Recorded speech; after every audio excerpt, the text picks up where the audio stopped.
Hadi ya. Sana ne var? Ama sen de bakarsın.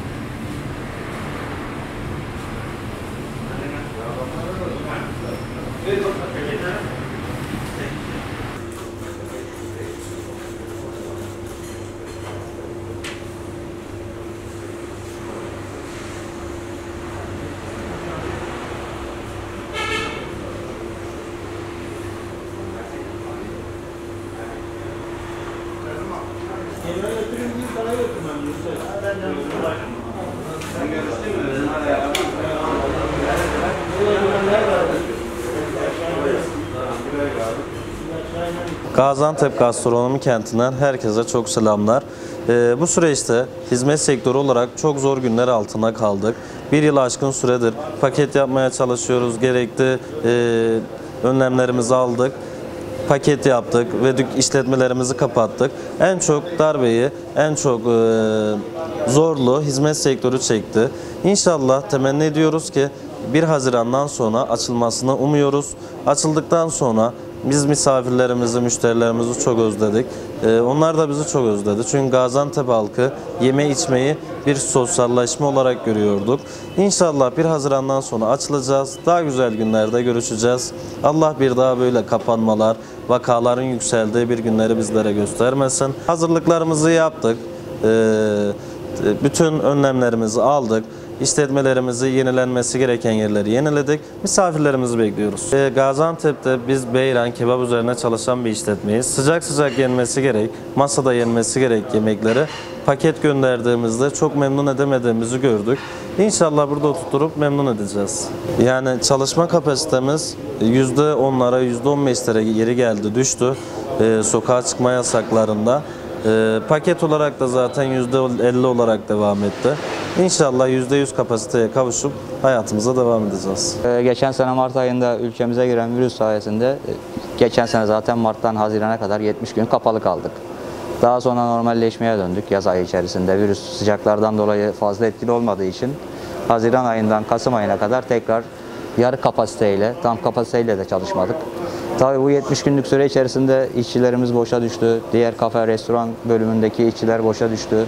Herkes bir mağduriyet yaşadı. İşverenler mağduriyet yaşadı.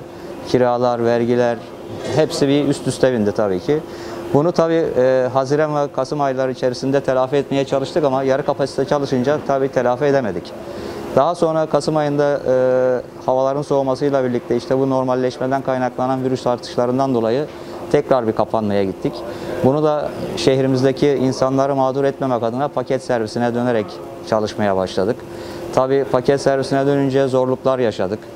Bu zorluklarda da şöyle bir şey oldu. Biz paça, beyran, çorba ağırlıklı, sıcak yemek, sulu ağırlıklı çalıştığımız için kutuda halkımız sevmiyor çok fazla. Bundan dolayı bizim sektördeki çalışanlar bir ızgara sektörüyle aynı paket servis oranını yakalayamadı. Ondan dolayı tabii sıkıntılar yaşadık. İşçilerimiz sıkıntı yaşadı. Gücü olanlar tabii gücü olduğu kadar işçilerine destekler verdi. Destek veremeyenler zaten işçiler mağdur oldu. Herkeste bir sıkıntı oldu. Şimdi inşallah bu akşam yapılacak kabine toplantısında Sayın Başkanımızın bizim sektöre ve diğer kafe, restoran, nargile salonları, halı sahalar, diğer sektörlere de yani her sektöre açılış yapıp tam kapasiteyle çalışmasını istiyoruz. Yani yarısı kapasite virüsün nasıl yayılacağı daha belli değil. Yarı kapasiteyle çalışıp tekrar 3 ay sonra kapattığımız zaman yine bir mağduriyet yaşayacağız. Yine geriden gelen açıklarımızı kapatamayacağız. Bundan dolayı bu akşam hayırlı bir haber bekliyoruz. Biz her türlü hazırlığımızı yaptık. Dezenfektanlarımız, masalarımız, personelimize eğittik. müşteriye nasıl davranacak, müşteriyi de temiz tutmamız lazım. Ona gerekirse nasıl yapması gerektiğini öğretecek. Biz her türlü tedbirlerimizi alarak işletmemizi açık hale getirmiş durumdayız. Bu akşam çıkacak olumlu %100 güzel haberleri bekliyoruz inşallah. Biz işletme olarak yaklaşık 80 kişi çalışıyorduk. İşletme olarak 80 kişiyle çalışıyorduk. Şu anda 7-8 kişiyle paket servisi veriyoruz. 3-5 kuryemiz var, 2-3 tane tezgahımız var. Bir tane de mutfağa eleman yetiyor zaten. Pakette yani aman aman bir şeyimiz yok. Yaklaşık 250 kişilik bir salonumuz var bizim. Ama işte yarı kapasite olunca işçilikti, masraftı, işte ham madde fiyatları zaten yüksek. Ancak kendini kurtarıyor. Bazıları kurtarabiliyor, bazıları kurtaramıyor esnaflardan. Yani tam kapasiteye çalışmak istiyoruz. İnşallah bu akşam güzel haberler çıkacak. Bekliyoruz. Biz hazırız. İş yerleri kapalı olduğu için bütün yük kuryelerin üstündeydi. Yoğun bir şekilde, tempolu bir şekilde çalışıyorduk. İnşallah 1 Haziran'dan itibaren iş yerlerimiz açılacak. Bizim yükümüz ve yoğunluğumuz biraz daha düşecek. Rahatlayacağız. Zaten oturup yeme yoktu müşterilerin. Ondan dolayı bütün yoğunluk kuryelerin üstündeydi. 1 Haziran'ı heyecanla, sevinçle bekliyoruz inşallah. Bu süreçte yoruldunuz mu? Zorlaştınız mı? Çok yorulduk, aşırı yorulduk. Zaten tüm işletmelerin tüm yükü kuryelerin üstündeydi bu süre zarfında, pandemi sürecinde. Ondan dolayı biz de bayağı bir tempolu çabalayarak koşturma içerisindeydik. Ondan dolayı 1 Haziran'da açılacağını duyduğumuz için çok mutluyuz. İnşallah o kararı bekliyoruz. Sayın Cumhurbaşkanımızın bugün vermiş olduğu kararları bekliyoruz.